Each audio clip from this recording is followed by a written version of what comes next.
जी sir, Shukla ji को sir और नगेंद्र को पढ़ना चाहिए क्या अब? इतिहास हेलो। के लिए। हाँ, हाँ, साहित्य इतिहास के लिए। ठीक है। साहित्य इतिहास के लिए पहले आपने कौन सी किताबें पढ़ी है मुझे नहीं पता। अगर हाँ, शुक्ल को तो पढ़ा है सर मैंने। शुक्ल जी पढ़ना तो अनिवार्य है। अब मैं अच्छा। अगर इस समय आपको कहूँगा आपने कुछ नहीं पढ़ा, अब शुरू वैसे करें नगेंद्र बहुत को भी बढ़िया। पढ़ा है, लेकिन अभी की बात कर रही हूँ, अब पढ़ना चाहिए क्या? हाँ। अगर आपने शुक्ल और नगेंद्र को पहले पढ़ रखा है हम्म। तो अब दोबारा पढ़ना नहीं है, क्योंकि इतना समय अच्छा। नहीं है आपके पास। जी। तो अब अगर आप दृष्टि वाली किताब पढ़ रहे हो हिंदी साहित्य इतिहास के लिए, नहीं सर, वो तो नहीं मेरे पास। तो अगर दृष्टि वाली पढ़ रहे हो तब तो आपको शुक्ल नगेंद्र कोई किताब नहीं पढ़नी है। अगर पहले आपने शुक्ल नगेंद्र एक बार कभी पढ़ रखी है और उसके हाँ, बाद अभी उसको आप हिंदी साहित्य का इतिहास दृष्टि वाली किताब से पढ़ रहे हो तो आपको हम्म। दूसरी कोई किताब नहीं पढ़नी है। ना शुक्ल पढ़ना, ना नगेंद्र, ना बिहा ये हजारी वगैरह कुछ नहीं पढ़ना, बचन सिंह वगैरह। ठीक है। और अगर पहले आपने नहीं पढ़ी है तो आप ऐसा करें कि जो जैसे नगेंद्र वाली पुस्तक है, हम्म। नगेंद्र वाली पुस्तक पूरी नहीं पढ़नी है आपको। नगेंद्र की पुस्तक में जो अच्छी चीजें हैं वो पढ़नी है। जैसे नगेंद्र आधुनिक ने, काल। हाँ, पृष्ठभूमि सभी भागों की बहुत अच्छी दी है। सभी हम्म। जो धाराएं हैं, काल है, युग है, उन सब का परिचय नगेंद्र में बहुत अच्छा दिया हुआ है। हाँ, किसी भी वही तो। काल को, किसी भी धारा को, उसकी परिस्थिति, उसकी पृष्ठभूमि, इस चीज को समझने के लिए नगेंद्र ने परिचय बहुत अच्छा दिया है। तो हमें वो चीज वहां से पढ़नी है, नगेंद्र से। नगेंद्र से पूरे तथ्य नहीं पढ़ने, जो 900 पेज की किताब वो नहीं पढ़ना हमें। हमें सिर्फ उसकी जो भूमिका उसने दी है, जैसे आदिकाल की परिचय, आदिकाल की भूमिका, आदिकाल की परिस्थितियां, या भक्ति काल हम्म। की पृष्ठभूमि, भक्ति काल की दार्शनिक पृष्ठभूमि, भक्ति काल की चारों धाराओं का परिचय, ये चीजें पढ़नी है हमें नगेंद्र से। आधुनिक काल तक कंटिन्यू, आधुनिक काल तक जितनी भी धाराएं, जितने भी युग है, उन सब का परिचय आपको पढ़ना है नगेंद्र से। तथ्य नहीं पढ़ने आप, पीछे जो तथ्य दे रखे वो नहीं पढ़ने आप, सिर्फ परिचय परिचय पढ़ लेना है। और शुक्ल जी वाली किताब में भी आपको परिचयात्मक विवरण ही पढ़ना है, क्योंकि अब पूरी किताब पढ़ने का कोई फायदा नहीं है अब, है ना? क्योंकि पूरी किताब पढ़ोगे तो फिर बाकी चीजें आपकी छूट जाएगी अगर आपने पहले नहीं पढ़ रखी है नहीं, तो। उसको पढ़ा ना, तब वो अंडरलाइन कर रखी है, तो वो तो पढ़ी अगर मैंने। अंडरलाइन कर रखा है तो शुक्ल जी की जो महत्वपूर्ण चीजें हैं उसको वापिस एक बार रिवाइज कर लो, और अगर कहीं पर आपने नोट्स बना रखे हैं तो किताब को छोड़ दो, नोट्स पढ़ो। हाँ, वो भी है। और रटने वाला काम जो है वो आप करो। अगर आपके पास गोविंद पांडे है तो गोविंद पांडे से, और दृष्टि है और दृष्टि से आपने पहले पढ़ा है तो सबसे बढ़िया एक दृष्टि पढ़ो आप। दृष्टि नए तो नहीं। लोगों के लिए दृष्टि काम की नहीं है, क्योंकि दृष्टि बड़ी किताब है और उसे पढ़ पाना इतना आसान नहीं होगा आपके लिए। अगर आप पहले से दृष्टि पढ़ रहे हो तो आप दृष्टि को कंटिन्यू करके करिए, शुक्ल को छोड़ दीजिए, नगेंद्र को भी छोड़ दीजिए, सिर्फ दृष्टि को कंटिन्यू कीजिए। क्योंकि दृष्टि में तथ्य भी है और विश्लेषण भी है, दोनों ही चीजें दी हुई है, और उसके साथ साथ आलोचनात्मक कथन भी दे रखे हैं। तो एक दृष्टि अपने आप में परिपूर्ण किताब है, जिसमें सभी किताबों का सार वहां पर आपको मिल जाएगा। जब पाठ्यक्रम के इतिहास के लगभग सवाल दृष्टि से आपको वहां पर मिल जाएंगे। हालांकि एक बार आपने पहले तो नगेंद्र शुक्ल पढ़ रखा होगा, तो अब वापिस उनको पढ़ने की जरूरत नहीं है। परिचयात्मक विवरण आपने पढ़ा है नगेंद्र शुक्ल से, तो अच्छा। तथ्यात्मक जानकारी और ये विश्लेषण, तथ्य, आलोचनात्मक कथन वगैरह दृष्टि को पूरा पढ़ लो। अब पूरे का मतलब ये नहीं है कि पूरी की पूरी रटनी है।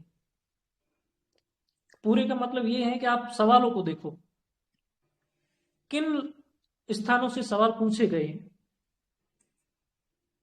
इतिहास के, साहित्य इतिहास के किस भाग से सवाल पूछे जाते हैं, आदिकाल में भी किस जो भाग है, जो लौकिक साहित्य है, सिद्ध साहित्य है, नाथ है, जैन है, कौन सा है, उन नाथ जैनों में भी कौन सा व्यक्ति है जिस पर सवाल पूछा जाता है, कौन सी रचना है जिस पर सवाल पूछा जाता है, और किस प्रवृत्ति का सवाल पूछा गया है, उन सवालों पर ध्यान दो। बाकी वालों पर हल्की नजर मारो, जो महत्वपूर्ण है उन पर ध्यान दो। और दूसरी बात, आरपीएससी हमेशा टू द पॉइंट पूछती है। आरपीएससी अपने पाठ्यक्रम से बाहर कुछ नहीं पूछती है। अगर आदिकाल में लिख रखा है कि आदिकाल और रासो साहित्य का परिचय, विशेषताएं, तो आपको सिद्धनाथ जैनों के बारे में वो नहीं पूछेगा, सिर्फ रासो का ही पूछेगा। इतना ध्यान रखना है। तो सिलेबस विशेष है, सबसे जरूरी है सिलेबस। सिलेबस में जितना दिया हुआ है उतना ही पढ़ो, उसके अलावा कुछ मत पढ़ो। ये समय है छोड़ने का, ज्यादा से ज्यादा छोड़ने का। तो सिलेबस में जो दिया हुआ वो टू द पॉइंट पढ़ो। जैसे 10 15 20 25 कवि दिए हुए आपके, 25 से ज्यादा ही है कुछ कवि, है ना, पूरे पाठ्यक्रम में, इतिहास में। तो उन कवियों के बारे में जहां से भी जानकारी मिले आप एकत्रित करो और पढ़ो, जहां से भी मिले। मैं सिर्फ दृष्टि का या शुक्ल नगेंद्र का नहीं कह रहा हूं, आपको कहीं से भी उनके बारे में जानकारी मिलती है, उन कवियों के बारे में, वो एक जगह आप संग्रहित कीजिए और उनको बहुत अच्छे से पढ़िए। क्योंकि उनके बारे में जो कवि आपके सिलेबस में दिए हुए हैं उनके बारे में बहुत गहराई से पूछा जा सकता है, पूरी संभावना है। उनकी किसी भी रचना की विशेषता पूछी जा सकती है, उसका उद्देश्य पूछा जा सकता है ना, उसका शिल्प पूछा जा सकता है, उनकी जो प्रमुख रचना है उनका। और इसके अलावा जो इतिहास में बहुत सारे कवि लेखक हैं, तो उन पे एक सरसरी नजर मार दीजिए। उन पे ज्यादा बहुत कम संभावना एक सवाल बनेंगे।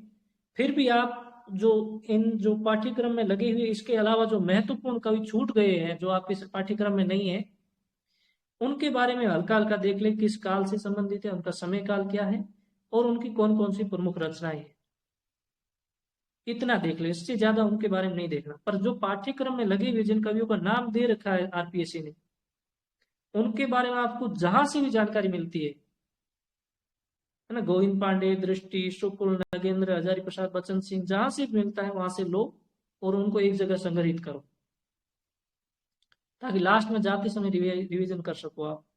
अभी भी याद कर लो और लास्ट में एक बार हल्की नजर मार के जाओ, तो एग्जाम से पहले आपको 2 4 दिन पहले, तो आपको बहुत सहयोग करेगा वो। अब ये भाई एक कवि के लिए 10 किताबें तो आप नहीं पढ़ सकते, तो आप सीधे गूगल पे जाइए या यूट्यूब पर जाइए, आप सर्च कीजिए प्रेमचंद के बारे में आलोचनात्मक कथन, तो 15 20 आलोचकों के कथन मिल जाएंगे। उन कथनों को आप एक जगह लिख दीजिए। उन कथनों में से क्या पता कोई एक कथन आपके एग्जाम में सवाल में पूछ दे प्रेमचंद के बारे में, है ना। 4 विकल्प देते हैं, उसमें से 2 एक आलोचनात्मक कथन दे दे, 2 उसकी रचनाओं की विशेषताएं दे दे, है ना, कि कौन सा गलत है कौन सा सही है। तो ये कीजिए कि जो कवि है उसके बारे में आप वहाँ कहीं से भी, यूट्यूब से, गूगल से, जहां से भी सर्च कर सकते हैं वहां से सर्च कीजिए और वो एक जगह लिख दीजिए। अब आप कहोगे कि गूगल का क्यों कह रहा हूँ, क्योंकि उनके लिए अब 10 किताबें नहीं पढ़ सकते, अब इतना हमारे पास समय नहीं है, 1 महीने का समय है। तो इसके लिए हम ये अलग अलग किताबें नहीं पढ़ सकते, इतना समय नहीं है। तो जितना आप स्मार्ट तरीके से पढ़ेंगे उतना आपके लिए परीक्षा में फायदा होने वाला है। अगर आप गोदान नहीं पढ़ सकते, अगर आपने अभी तक नहीं पढ़ा है, तो गोदान पढ़ने की आवश्यकता नहीं है। आप गूगल पे जाइए, गोदान की समीक्षा पढ़िए, तो 3 4 प्रमुख आलोचकों की समीक्षाएं पीडीएफ रूप में आपको उपलब्ध हो जाएगी गूगल पर। वो 3 4 समीक्षाएं पढ़ लीजिए। फिर एक लीजिए गोदान का सार नाम से कुछ, कोई सर्च कीजिए, उसको पढ़ लीजिए, गोदान का सार पढ़ लीजिए। फिर कहीं से कोई गूगल या यूट्यूब से सर्च कीजिए गोदान की पात्र योजना को पढ़ लो। फिर पढ़ लो कि गोदान के प्रमुख कथन। इस प्रकार से कर लोगे तो वो आपका 4 5 घंटे में आपका वो उपन्यास पूरा पूर्ण हो जाएगा। जबकि अगर पढ़ने लगोगे तो आप 4 दिन में नहीं पढ़ पाओगे, 5 दिन में नहीं पढ़ पाओगे। उसके बावजूद भी आप वो परफॉर्मेंस नहीं कर पाओगे। वो तो उपन्यास पढ़ने के बाद आपको लगता है कि आप पूरा कर पाओगे, नहीं, क्योंकि आलोचनात्मक कथन पूछेंगे वो तो उपन्यास में नहीं थे। तो इसलिए जरूरी है कि एक अच्छी रणनीति के साथ पढ़े आप। अगर वो पढ़ लिया है तब तो बहुत अच्छी बात है, पढ़ना चाहिए। जो आपके पाठ्यक्रम में जो रचनाएं लगी है सबसे महत्वपूर्ण है वो। उन रचनाओं के बारे में ऐसा है कि उन रचनाओं से आप पूरे में से पूरे सवाल कर सकते हो सही। सबसे ज्यादा नंबर लाने की जहां से संभावनाएं हैं वो है मूल रचनाएं, चाहे वो कहानी हो, चाहे नाटक हो, निबंध हो, उपन्यास हो या कविता हो, कुछ भी हो, उनसे पूरे में से पूरे अंक लाए जा सकते हैं। मूल रचनाओं के संबंध में ध्यान रखना, एक तो भूमिका पढ़नी है। अगर 10 सवाल पूछ रहे हैं तो 3 सवाल उसकी भूमिका से आएंगे। ये औसत अनुमान आप लेके चलिए कि लगभग 3 सवाल आपकी भूमिका से पूछे जाएंगे। कविताओं की भूमिका नहीं है, जो कथा से संबंधित है, जैसे उपन्यास है, कहानी है, नाटक है, इनकी भूमिकाएं दी रखी होगी, तो उन भूमिकाओं को पढ़िए। दूसरी बात, जो रचनाएं, कविताएं लगी हुई है, उसका ध्यान रखिए कि आपका जो संपादक का जो नाम दे रखा है पाठ्यक्रम में, उसी संपादक की पुस्तक से आपको रचना पढ़नी है। जैसे मीराबाई हो, तुलसीदास हो, विद्यापति हो, जो भी लगा हो आपके पाठ्यक्रम में, उसको आपको उसी संपादक की पुस्तक पढ़ना है। क्योंकि अगर आपने दूसरे संपादक की पुस्तक पढ़ी और कोई पद या दोहा है, उस पद या दोहे में किसी शब्द का अर्थ आप जो पुस्तक पढ़ रहे हैं उसमें अलग दिया हुआ है, और हमारे पाठ्यक्रम में जिस संपादक का नाम दे रखा है उसने अलग अर्थ दे रखा है, तो उत्तर वह माना जाएगा जो पाठ्यक्रम में जिस संपादक का नाम लिख रखा है उस संपादक ने किसी शब्द का क्या अर्थ दिया है। आपके अंतिम रूप से उत्तर वो सही माना जाएगा, भले ही उससे ज्यादा दूसरे संपादक की पुस्तक में दिया हुआ शब्द का अर्थ सही या सटीक हो, पर आपका उत्तर माना जाएगा जो संपादक आपके नाम दिया हुई। तो इसलिए जरूरी है कि आपको जो संपादक, जिस संपादक का नाम दिया है उसी की पुस्तक पढ़े। कठिन शब्दों को जरूर पढ़े। ये सवालों के बीच बीच में एक आधे शब्द का अर्थ पूछ लेते हैं कि इस पद में या इस दोहे में इस शब्द का यहाँ पर अर्थ क्या, किस अर्थ में ये प्रयुक्त हुआ है। तो विशेष रूप से उन शब्दों पर, या अगर कोई नीचे किसी पद के नीचे टिप्पणी की हुई हो संपादक की, उस टिप्पणी को विशेष रूप से पढ़े। तो अगर ऐसा करते हैं तो आपकी रचनाओं वाले सवाल पूरी संभावना है पूरे में से पूरे सही हो जाए। बहुत अधिक संभावना है। इतिहास में गलत होने की संभावना है, काव्य शास्त्र में गलत होने की संभावना है, पर रचनाओं वाले भाग में बहुत कम संभावना है कि आपकी गलत हो। अब रचना में क्या पूछ लेंगे? शब्द अर्थ पूछ सकते हैं, उसका जो मूल उद्देश्य है कविता का या रचना का वो पूछ सकते हैं, या उसका समय काल परिस्थिति पूछ सकते हैं। उसके अलावा शब्दार्थ पूछ सकते हैं, या फिर ऐसे पूछ लेंगे इसमें किस छंद का प्रयोग हुआ है। तो अब हम लगे कि भाई हमने तो किसी किताब में देखा ही नहीं था कि इसमें कौन सा छंद है, तो वहां रटने की आवश्यकता नहीं है। हम छंद सिद्धांत को बहुत अच्छे से पढ़ के जाएं। अगर हमने छंद सिद्धांत पढ़ लिया है, उसने भले किसी किताब से लिया होगी इसमें कौन सा छंद है, अगर हमने जो किताब पढ़ी उसमें दिया हुआ ही नहीं था कि इसमें कौन सा छंद है, तो कोई फर्क नहीं पड़ेगा। अगर हमने छंद सिद्धांत अच्छे से पढ़ रखा है तो हम मात्रा गणना करके या वर्णों की गणना करके हम पता लगा लेंगे इसमें छंद कौन सा है, इसमें अलंकार कौन सा है, इसमें कौन सी ध्वनि का प्रयोग हुआ है। ये सब हम प्रयोग कर सब चीज का पता लगा सकते हैं, रस का पता लगा सकते हैं। इसलिए बढ़िया है कि हम इन सिद्धांतों के बारे में पढ़े, ये ना पड़ेगा जाके हम ढूंढते हैं विवेक शंकर में भी इसमें कौन सा छंद दिया, इसने विवेक शंकर में दिया होगा नहीं है, अब हम कैसे करेंगे, वो कौन सा उत्तर होगा। ये नहीं करना, ये रटने वाला काम नहीं करना। अपने को रटने वाले काम हुआ है कि जहां पर तथ्य है उनको रटना है, जो समझने वाली चीज है वहां पर समझना है। अब कोई कह रहे कि नहीं समझना चाहिए रटना नहीं चाहिए, दोनों ही जरूरी है।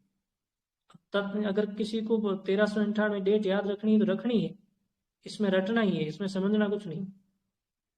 जहां आलोचनात्मक और विश्लेषणात्मक सवालों की बात आती है वहां समझना पड़ता है। अब पेपर की प्रवृत्ति ऐसी है कि अगर आपका विश्लेषण क्षमता अच्छी नहीं है तो आप बहुत अधिक संभावना है कि पिछड़ जाएंगे दूसरों की तुलना में। बहुत जरूरी है कि आपकी विश्लेषण क्षमता अच्छी हो। विश्लेषण क्षमता अच्छी हो इसके लिए आवश्यक है कि हम जो कोई भी हमारा टॉपिक है, विषय है, उसको बहुत अच्छे से पढ़े समझे। इसीलिए कहता हूँ नगेंद्र की जो परिस्थितियां दी हुई है, पृष्ठभूमियां दी हुई है, परिचय दिया हुआ है धाराओं का, युगों का, कालों का, वो पढ़े। उससे हमारी विश्लेषण करने की क्षमता बढ़ती है। आधुनिक काल के बारे में, गद्य काल के बारे में शुक्ल जी के क्या विचार है, शुक्ल जी उसके बारे में क्या बोलते हैं, नगेंद्र क्या बोलते हैं, रीतिकाल के विषय में उनकी क्या सोच है। अब उनको अब पढ़ते हैं तभी हम विश्लेषणात्मक सवाल का वहां पर उत्तर दे पाएंगे। अब हम सोचे कि ये सवाल तो यार किसी गाइड में हमें मिला ही नहीं, अब इसका उत्तर क्या हो सकता है, ऐसा नहीं करना हमें। अगर हमने ये चीजें अच्छे से पढ़ रखी है तो हमें कोई समस्या नहीं होगी सवाल को हल करने में। तथ्य हम फिर भी भूल जाएंगे, पर विश्लेषण के वाले जो सवाल है अगर वो हमने अच्छे से पढ़ रखे हैं तो बहुत अच्छे से हम उसके उत्तर कर सकते हैं। तो ये जो सबसे अधिक नंबर लाने के चांस है वो है मूल रचनाओं से, उसको आप अच्छे से पढ़ें। पाठ्यक्रम को आप हमेशा देखते रहें, पाठ्यक्रम के अलावा आप कुछ ना पढ़ें, अतिरिक्त आपको कुछ नहीं पढ़ना है। अभी आपकी आवश्यकता है, मैं हमेशा भी कहता हूं कि आपको अभी ज्ञानी नहीं बनना है, आपको सिर्फ पास होना है। और पास होने के लिए जितनी आवश्यकता है उतना ही पढ़े। उसके लिए चाहे मूल पुस्तक पढ़नी पड़े, गाइड पढ़नी पड़े। अगर अपना काम गाइड से चल रहा है तो 10 मूल पुस्तकें पढ़ने का कोई औचित्य नहीं है, वो मूर्खतापूर्ण निर्णय होगा आपका। तो आपका काम अगर एक किताब पढ़ने से, गाइड पढ़ने से चल रहा है तो 10 किताबें पढ़ने की जरूरत नहीं है। हाँ, अगर ये 1 साल पहले की बात होती तो उस समय आपको जरूर पहले मूल पुस्तकें पढ़नी चाहिए और उसके बाद आप गाइड पढ़ें, दोनों ही जरूरी है। और सवाल ज्यादा से ज्यादा प्रैक्टिस सेट, पुराने पेपरों को हल करें, यूथ कंपटीशन वाले सवाल जो नेट के पेपर है उनको हल करें। वहां से आपकी एक समझ विकसित होती है कि सवाल कहाँ से पूछा जा सकता है, और जहां से सवाल पूछा जा सकता है उस टॉपिक को बहुत अच्छे से रट लो, समझ लो बहुत अच्छे से। तो ये ध्यान रखना है कि एक तो हमें समीक्षा पढ़नी है गूगल से, आलोचनात्मक कथन पढ़ लेने हैं गूगल से, या अगर आपने पहले किसी मूल की पुस्तकों से पढ़ रखे हैं, लिख रखे हैं, तो ये और भी अच्छी बात है।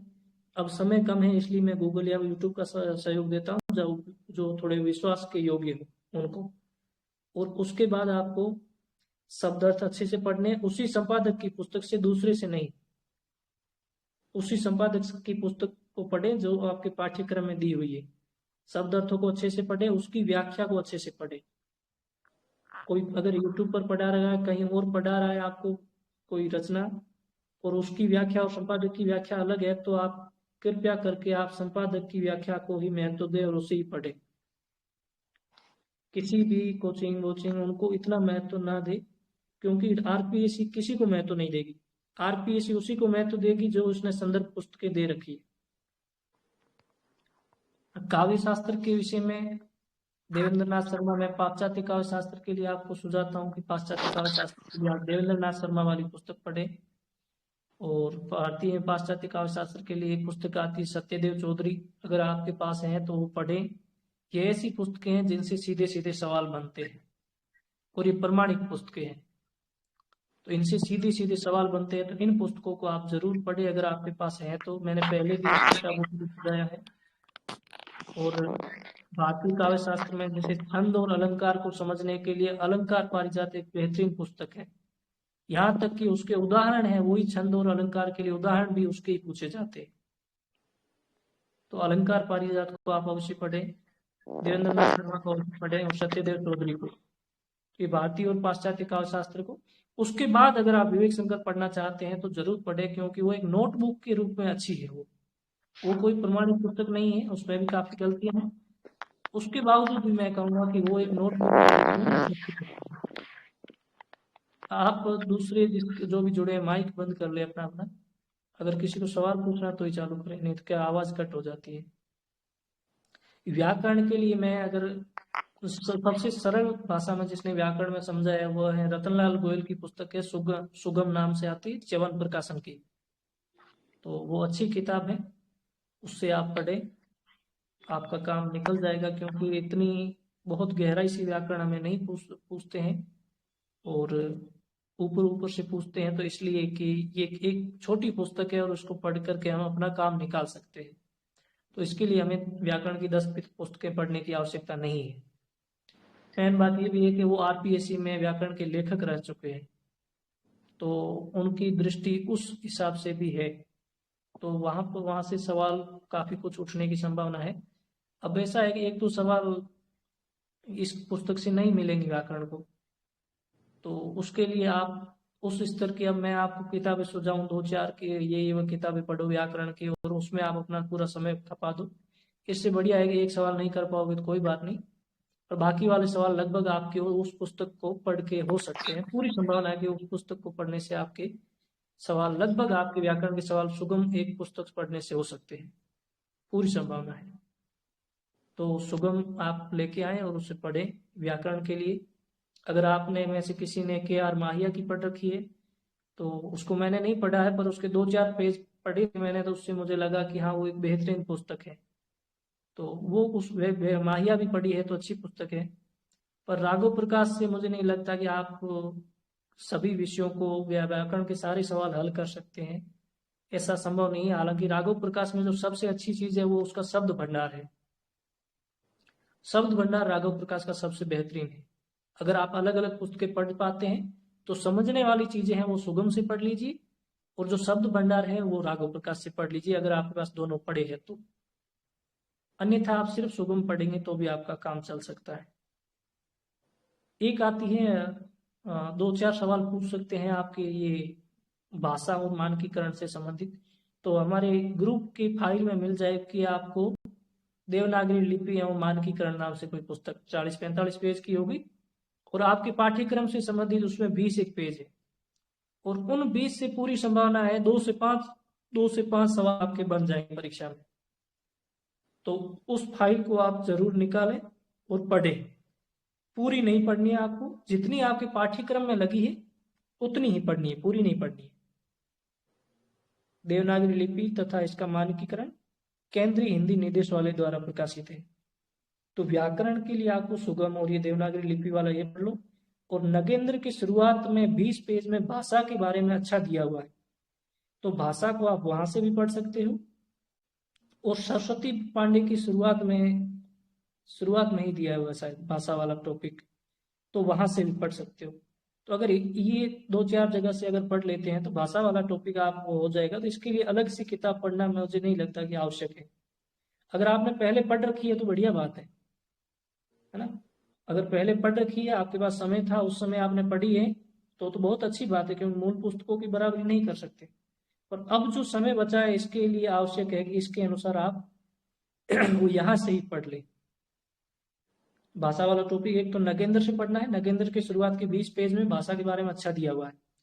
अगर आपके पास दृष्टि वाली या गोविंद पांडे में से कोई भी किताब है तो उसमें भाषा का परिचय अच्छा दिया हुआ है, वो पढ़ लें।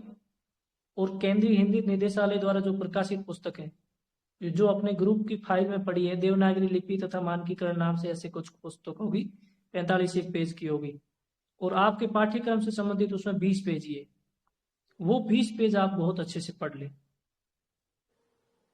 तो ये व्याकरण वाला भाषा वाला टॉपिक हो जाएगा। साहित्य इतिहास हो चुका है। काव्य शास्त्र के लिए मैंने आपको बताया है कि ये किताबें हैं, देवेंद्रनाथ शर्मा है, सत्यदेव चौधरी है और अलंकार पारिजात है। सत्यदेव चौधरी, देवेंद्रनाथ शर्मा और अलंकार पारिजात, इनसे सीधे सीधे सवाल बनते हैं, उदाहरण तक यहाँ से सीधे सीधे लिए जाते हैं। तो काव्य शास्त्र यहाँ से आपका हो जाएगा। बढ़िया है कि छंद शास्त्र और छंद और अलंकार को बहुत अच्छे से पढ़ के जाएं, ताकि आपके जो रचनाओं वाले भाग है, कविता वाला, तो वहां से भी अगर उससे संबंधित कोई छंद या अलंकार का पूछ ले, रस का, तो आप ये सिद्धांत आपके अच्छे किए हुए तो वहां पर आप उसको हल करने में आपको आसानी होगी। और ठीक है, बाकी आपके अगर कोई सवाल हो तो पूछ सकते हैं आप।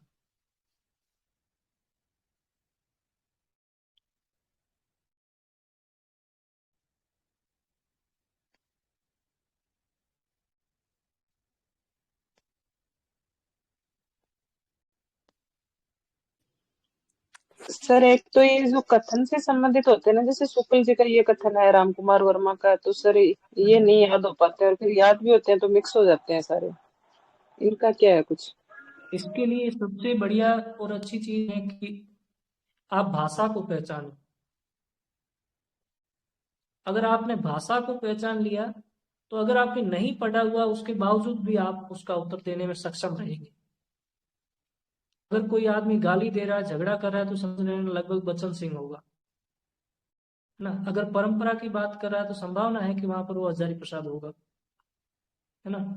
तो भाषा को पहचानना जरूरी है, क्योंकि सारे कथन तो आप नहीं पढ़ पाओगे। उन्होंने बहुत सारी आलोचनात्मक पुस्तकें लिखी है, वो पुस्तकें तो आपने नहीं पढ़ी है, या तो आपने किसी पुस्तक गोविंद पांडे से की दृष्टि से कहीं से, या आपने अगर आलोचनात्मक कथन कथन पढ़ रखा है तो आप कर पाओगे। नहीं तो फिर ये संभावना है कि उनकी अगर मूल पुस्तक पढ़ रखी है तब आप कर पाओगे। अगर ये नहीं पढ़ रखे, तब आप जब शुक्ल की किताब पढ़ते हैं तब आपको देखना है कि शुक्ल की भाषा कैसी है, बच्चन सिंह के 2-4 कथन देखोगे आपको पता चलेगा कि उनकी भाषा किस प्रकार की है।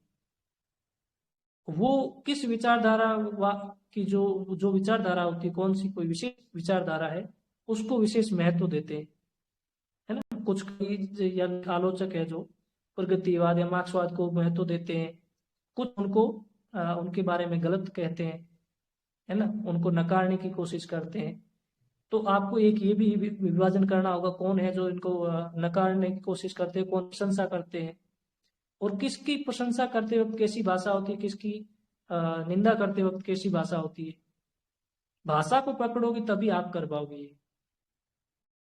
बाकी कोशिश कीजिए, अगर आलोचनात्मक कथन आपसे कहीं से मिलते हैं तो एक जगह संग्रहित करके उसको भी पढ़े।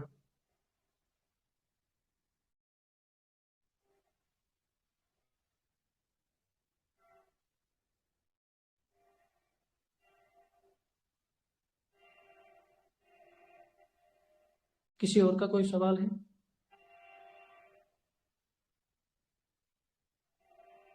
पाश्चात्य काव्य के लिए सर क्या करना होगा, पाश्चात्य काव्य संबंधी? पहले क्या पढ़ रखा आपने? पहले तो सर जो अपने ये मिश्रा जी के वगैरह के जो पहले थे वही पढ़े हैं सर। मिश्रा? कौन से मिश्रा? गाइड आती है कोई? हाँ जी सर, वही गाइड। अच्छा, तो अब तो मूल पुस्तकें पढ़ नहीं पाओगे, समय कम है, जी तो विवेक शंकर पढ़ लो जी सर, थैंक यू। काव्य शास्त्र के लिए, क्योंकि अब मूल पुस्तक बताने का आपका उचित ही नहीं, क्योंकि समय इतना नहीं है कि आप मूल पुस्तकें पढ़ो। जी विवेक जी शंकर पढ़ लीजिए आप। ठीक सर। ठीक है।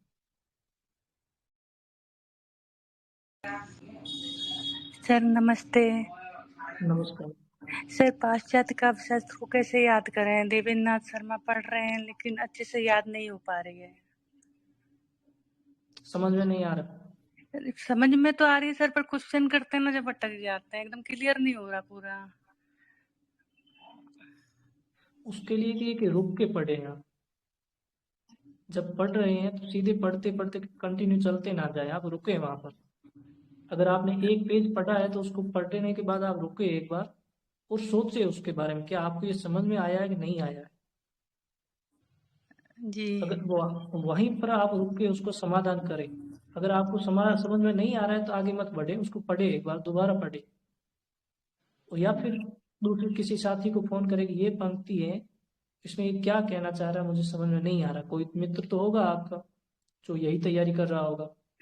हाँ जी सर, पढ़ रहे हैं साथ में, से 2 बार पढ़ ली पूरी बुक, पर जब क्वेश्चन करते हैं ना तो सारे क्वेश्चन सही नहीं होते, अटक जाते हैं बीच में।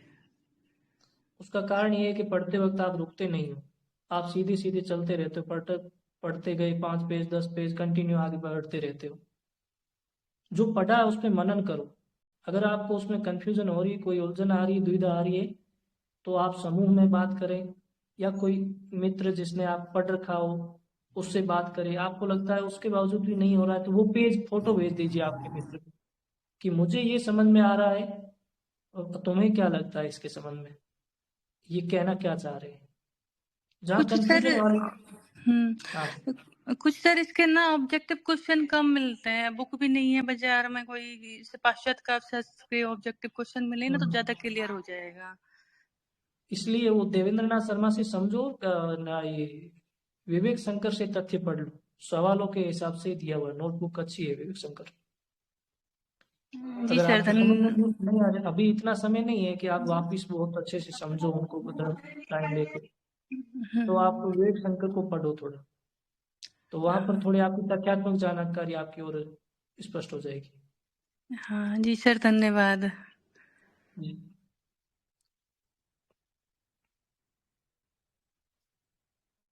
सर आधुनिक काल में गद्य वाला मामला है, वो थोड़ा सेट नहीं हो रहा है, वो याद नहीं हो रही है रचनाएं।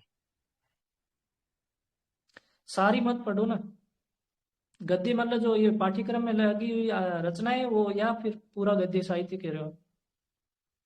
गद्य साहित्य में जैसे वो रचनाएं है ना, वो जो हिंदी साहित्य इतिहास का, हाँ हाँ। उसमें वो बहुत सारी, जैसे कोई कवि की रचनाएं हैं बहुत सारी, वो इतनी कैसे याद करें सर? अपने को सब पढ़नी नहीं है ना। आप 2-4 पेपर देखो कि कौन कौन से आधुनिक काल से गद्य से सवाल पूछे गए, 5 पेपर देख लो जिसमें आधुनिक काल के गद्य से संबंधित सवाल आए हुए हैं, तो आपको पता चल जाएगा किन किन के बारे में पूछा जाता है। जिनके जी बारे में सर, नहीं धन्यवाद। पूछा जाता है ना, उनको छोड़ दो आप। तो उसके बाद जो महत्वपूर्ण लोग बचते हैं उनके बारे में याद रखो। पूरा तो पढ़ेंगे तो याद कभी नहीं रहेगा, क्यों लंबा चौड़ा पढ़ा है, हिंदी साहित्य इतिहास से एक सागर है, वो पूरा हम कभी नहीं पढ़ पाएंगे। तो इसलिए जरूरी है कि जो महत्वपूर्ण लोग हैं उनके बारे में ही पढ़े। और कुछ अगर व्यक्ति महत्वपूर्ण है पर उसकी रचनाएं महत्वपूर्ण नहीं तो मत पढ़ो। उसकी जो महत्वपूर्ण 1-2 रचनाएं उनके बारे में ही पढ़ो, बाकी छोड़ दो।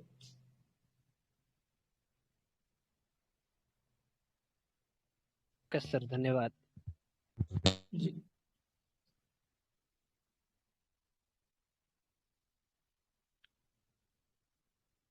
और किसी साथी का कोई सवाल है?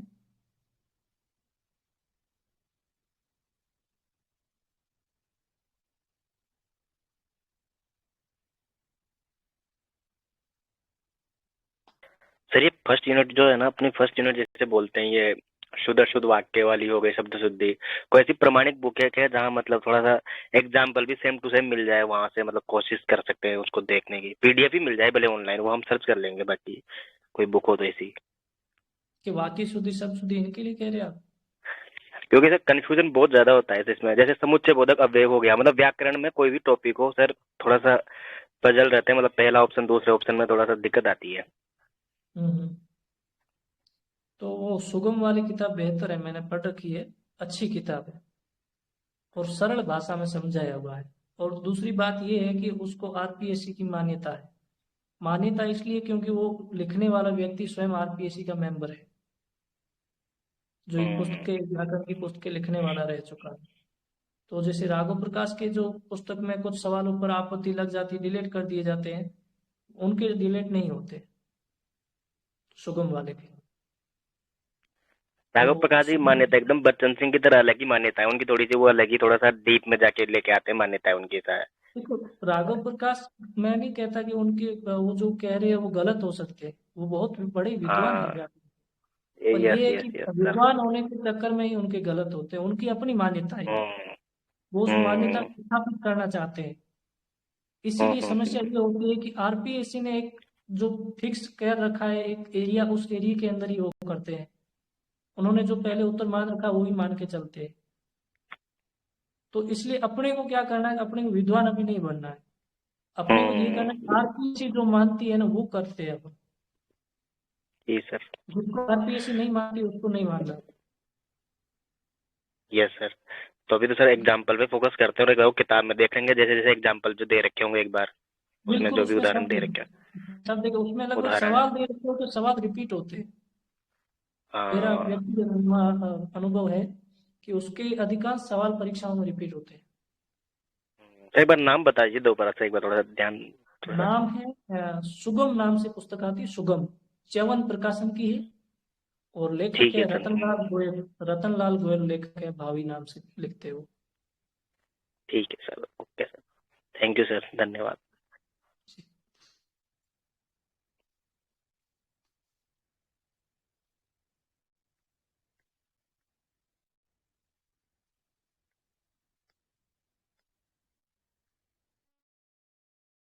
सर एक ये भी किसी बता दीजिए सर, जाते जाते एक लास्ट क्वेश्चन, कि अटेम्प्ट कितने करने हैं सर, क्योंकि ये आधे बच्चों का ये रहता है कि जब पूरी यूनिट पढ़ी हुई है 10 की 10 ही, तो 150 के 150 ही कर लो ना, और नहीं करना है तो कुछ का मान्यता होती है कि नहीं यार 5-10 क्वेश्चन तो छोड़ नहीं है ताकि नेगेटिव कम हो, और तो ये बता दीजिए आपका मतलब क्या मानना है सर इसमें। आपने पाठ्यक्रम पूरा पढ़ लिया? बारह ही कर दिया।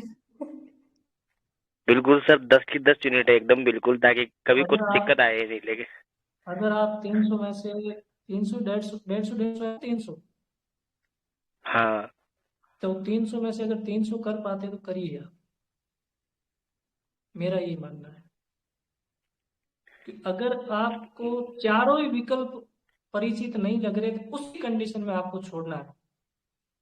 पर अगर आपको दो सवालों में, दो विकल्प में लग जाएगा इसमें ये या ये में से एक हो सकता है, तो आप उसे करिए।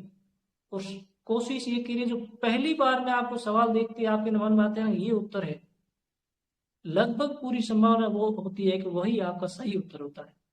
इसका कारण ये होता है कि हमारे अवचेतन मन में सब कुछ पड़ा हुआ पड़ा है। वो अवचेतन मन है ना, वो हमको बताता है कि ये उत्तर है, फिर हम जब सोचने लगते तब कंफ्यूज होते। तो आपको तो पहली बार में आपको जो सवाल देख के लगे कि ये उत्तर है, इसका होना चाहिए, तो दुविधा वाली स्थिति में उस विकल्प को आप चयन करें। अब आप चारों ही विकल्प आपको सही नहीं लग रहे हैं, एक भी परिचित ही नहीं लग रहा है, बिल्कुल सुना ही नहीं, देखा ही नहीं है, उस कंडीशन में सवाल छोड़िए, बाकी करिए आप। नकारात्मक प्रभाव नहीं पड़ता इतना। जिसको आप हाँ सही सोच के करके आते हो वो आपके गलत होते हैं, और जो आपको लगता है कि ये गलत हो सकता है वो आपके सवाल सही हो जाते हैं। तो मुझे नहीं लगता कि इतना इसका नेगेटिव प्रभाव पड़ता है, मुझे लगता है इसका फायदा ही होता है। अगर आपने पढ़ रखा है तो बिल्कुल ही नहीं पढ़ा है तो फिर तो कोई लगाने का मतलब नहीं है। और अगर बिल्कुल आपने सही बात। एक बार में पढ़ रखा है तो आपको फायदा होगा, निश्चित रूप से फायदा होगा। ठीक है सर।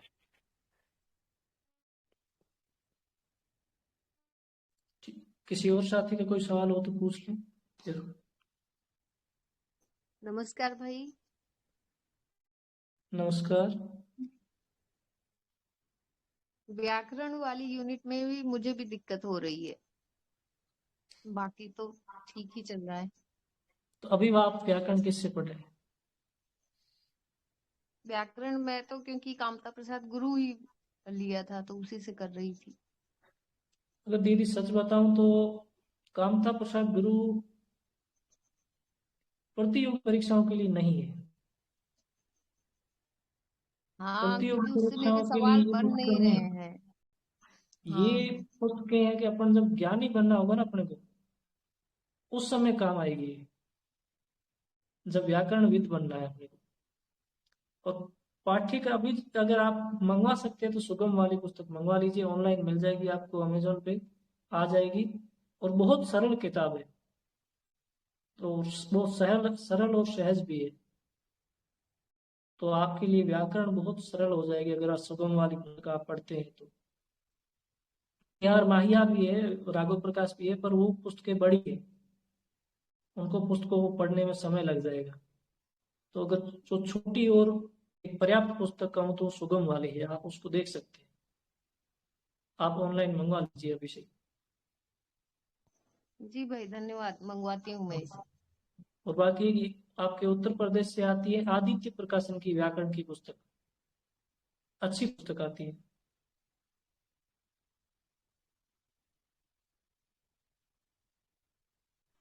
बहुत बहुत और शुक्रिया बाकी सर, आभार आपका। बहुत अच्छा मार्गदर्शन किया सर आपने। ये हमारा नैतिक कर्तव्य है। नहीं सर, बहुत कोई बढ़िया, बहुत आभार बढ़िया लगा कि मतलब एक थोड़ा कॉन्फिडेंस आया सर, पुनः एक बार बहुत बहुत आभार। जी धन्यवाद। एक नमस्कार सर। हाँ नमस्कार। सर ये जो रचनाएं हैं गद्य और पद्य की, जैसे क्वेश्चन आए हैं पिछली बार तो इनमें से ही आए हैं, जैसे भूमिका वगैरह में से इतना नहीं आया, जैसे कहानी का आया है या बस मेन मेन उनमें से ही आया है। कविताओं में तो भूमिका नहीं पूछ रहे हैं। हाँ, तो फिर ज्यादा पर कविता या अगर रीतिकाल से पहले की जो रचना है तो उसकी भूमिका से सवाल पूछे गए, जैसे घनानंद कवित वगैरह थे, उनसे भूमिकाएं पूछी गई है। पर अंधेरे में वगैरह अगर ऐसी कोई कविता लगी है, कमायनी वगैरह की, इनका नहीं पूछ रही भूमिकाएं, क्योंकि इनकी भूमिकाएं है ही नहीं, है ना। हाँ तो जी इनकी सर। मुख्य रूप से रचनाएं पूछ रहे हो। अगर रीतिकाल से पहले की कोई रचना लगी हुई है, अगर उसकी भूमिका अगर कोई रचना की दी हुई है तो वो भूमिका आप पढ़ के जरूर जाए। पिछली बार नहीं पूछा तो इस बार पूछ लेंगे। अगर कोई ठीक, रचना की भूमिका आपको मिल रही है तो आप जरूर पढ़ के जाए। जैसे भूमिकाओं के यात्रा। सवाल हमसे पूछे। हाँ, ये कहानी, ये उपन्यास वगैरह थे, इनकी भूमिकाओं से सवाल पूछे गए हैं। ये जो रीतिकाल से पहले की जो रचनाएं हैं उन सबकी भूमिकाओं से सवाल आए। कथन तो कम ही आए हैं सर, सही है, ऊपर से ही आए हैं क्वेश्चन। हाँ, तो और इसीलिए यात्रा वृत्तांत। यात्रा वृत्तांत तो पढ़ना ही पड़ेगा अब तो, याद रखना पड़ेगा, और तो उसका कोई है नहीं हाँ, उपाय। उसके अंदर से क्वेश्चन उसके आते हैं। कथन ठीक है पूछे सर। जाएंगे, यात्रा वृत्तांत के कथन आएंगे उसके भी। हाँ जी सर, हाँ धन्यवाद वो सर। जी।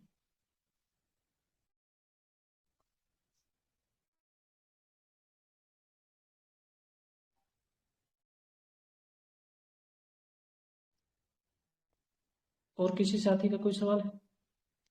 सर एक इससे हटके क्वेश्चन है सर, जैसे कि साथी है जो संस्कृत जो विभाग की वैकेंसी आई हुई है सर, तो उसके अंदर सर जो योग्यता वाला क्राइटेरिया, जैसे कि नेट के अंदर तो जैसे कैटेगरी वाले उनको 50% पे ही नेट क्लियर होती है, तो इन्होंने इसमें 55% रखा है में, तो इसमें कुछ हो सकता है सर?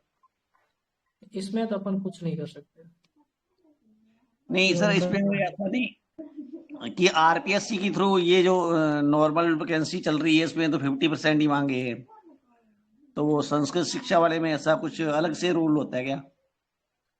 देखो, वो विज्ञप्ति में जो नियम है उसको अपन परिवर्तित नहीं कर सकते, या फिर कोई बहुत बड़ा आंदोलन करे जी, और उसमें बहुत कम संभावना है कि बदले। तो बढ़िया है कि अपन मेहनत करें। क्या आपके 50% से कम है क्या? नहीं सर, मेरे कुछ साथी उनके कम है तो। और नेट हो रखा है ना आपका? जी। और नेट में तो 50%, सर 50% ही मांगते हैं सर उनके वैसे। तो ये क्या 55% एमए मांग रहे? जी। हाँ, तो अब तो क्या गुड एकेडमी का अगर हटेगा तभी कुछ हो सकता है, बाकी अपनी तरफ से तो अपन कुछ नहीं कर सकते। ये हो सकता है विरोध प्रदर्शन करे, आंदोलन हो, उसके बाद अगर कुछ बदलाव हो तो हो सकता है। जी सर, जी। संभावना कम है, इसके लिए बढ़िया है, मेहनत ही करें। जी सर, थैंक यू सर। आभार।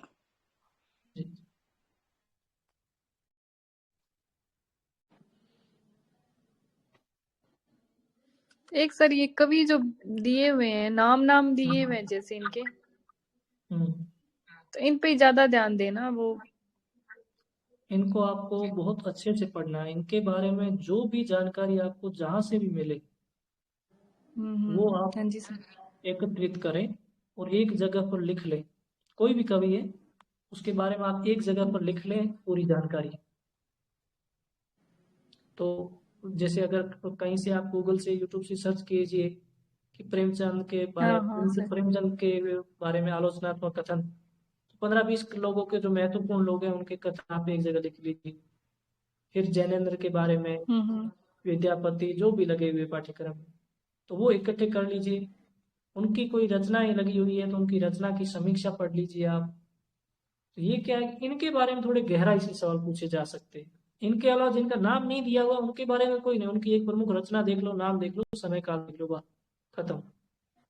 पर इन कवियों के बारे में कोशिश कीजिए आप बहुत अच्छे से पढ़ें, गहराई से पढ़ें, ताकि आप प्रतियोगिता में अच्छा कर पाए। हाँ सर, है ना? बाकी लोगों का तो संभावना ये भी है कि सामान्य सवाल भी पूछ ले, आपका उत्तर हो भी जाए, पर हमें ये है कि संभव तैयार सबके लिए रहना है। अगर हाँ सर, पिछला पेपर तो काफी लेवल का था। हाँ, तो अगर किसी भी स्तर का सवाल आए तो हमें उसके लिए तैयार रहना चाहिए। तो जहां पर छोड़ना है उस चीज को छोड़ें, और जहां पर लग रहा है कि इसको और बेहतर करना चाहिए तो उसको करें। जिन जिन स्रोतों से उनके बारे में जानकारी मिलती है एक जगह एकत्रित कर लें आप। छोड़ने वाला तो कोई लग ही नहीं रहा सर, ऐसे लग रहा है सारी यूनिटी। इन कवियों को तो छोड़ना ही नहीं है, पर जो इतिहास में है जो कवि, जैसे रीतिकाल में 150 कवि दिए हुए हैं। अब हिंदी साहित्य का इतिहास पढ़ते हुए आपने उन 150 कवियों को थोड़ी पढ़ना। आपको पता है कि रीतिकाल के 10 या 12 कवि है जिनके बारे में हमेशा सवाल पूछे जाते हैं, बाकी वालों को कोई पूछता ही नहीं। तो अपने को 10-12 कवियों के बारे में ही पढ़ना है, बाकी वालों को छोड़ दो, कोई जरूरी नहीं है।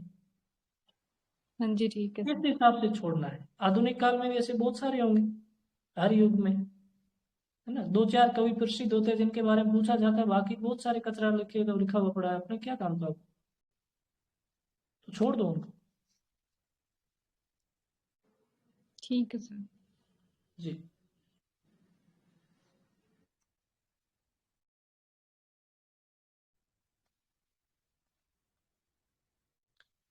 तो ठीक है मित्रों, अगर आपके सवाल पूर्ण हुए थे। जी सर, थैंक यू सर। आभार। समय समय पर अगर मिल जाए समय तो सर फिर कभी सहयोग करिएगा। आप जब भी याद करेंगे मैं तैयार हूँ आपके लिए हमेशा। जी सर, थैंक यू। हाँ ठीक है सर, धन्यवाद सर, थैंक यू। शुभ रात्रि।